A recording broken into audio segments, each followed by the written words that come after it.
the last time you told your spouse or your children that you love them? Is it a regular pattern in your life? I hope so. I hope you're not one of those people that say, I don't need to tell them because they already know. Chances are that if you never tell them you love them, they probably really don't know it all that well. You see, because a repetition, being reminded again that we are loved, has a powerful influence on our lives. I can't tell you how powerful it was in my life. I was blessed to have a mother and father that said it all the time.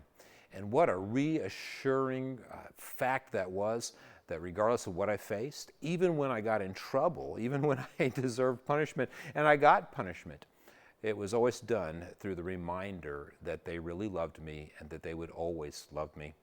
It's powerful. Is it powerful? You see, so often we don't say that we love somebody else because we're not well loved, or at least we don't think we are. And so we struggle in our isolation and go through our days, and we don't tell anybody we love them because we don't think we're very lovable. But you know, the truth of the gospel is that you really are loved if you're a believer in Jesus Christ, more than you could ever ask or imagine. You see, God the Father, before the foundation of times, loved you with an unconditional love. Matter of fact, it's a love that'll never change. And as you've heard me say before, it's a love we will only finally understand when we get to heaven.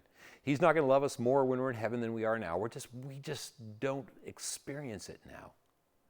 But He loves us so much that He sent His Son to live that perfectly righteous life for us, that humiliating life here on earth, to do what we couldn't do, obey the law perfectly.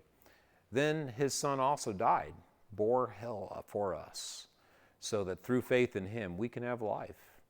So we are forgiven and we're declared righteous. Talk about being loved.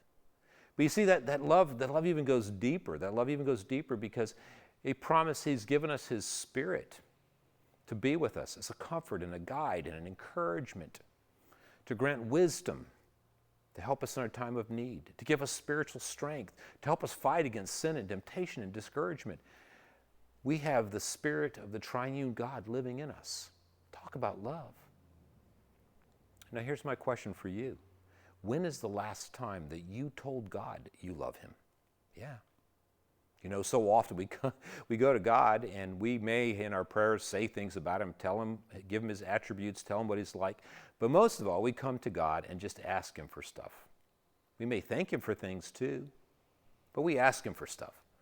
And then when we're done and we wonder why we struggle with our prayers, because we go through this and it just seems kind of dry.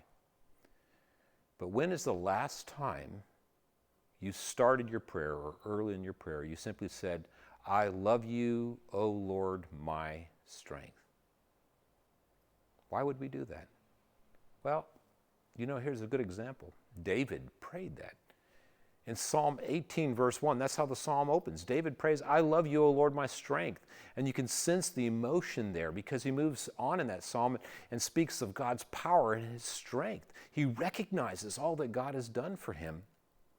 And David's response isn't just some significant, thank you, God.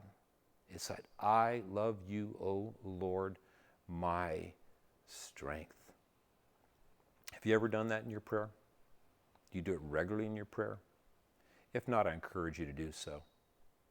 And if you are struggling, if you're struggling with, you know, Bob, I have a hard time doing that because I really don't feel like God loves me, then I encourage you to go back, remind yourself of the gospel. As we say around here so often, preach the gospel to yourself. Remind yourself of God's love, His love that never has no end and is immense and it's free. And you reflect and you meditate on that. Ask the Spirit of God that's been given to you to warm up your heart with a new, not just head knowledge, but your heart would be transformed and inflamed with a new passion for God, a deeper love for God. So like David, you too can stay with all your heart.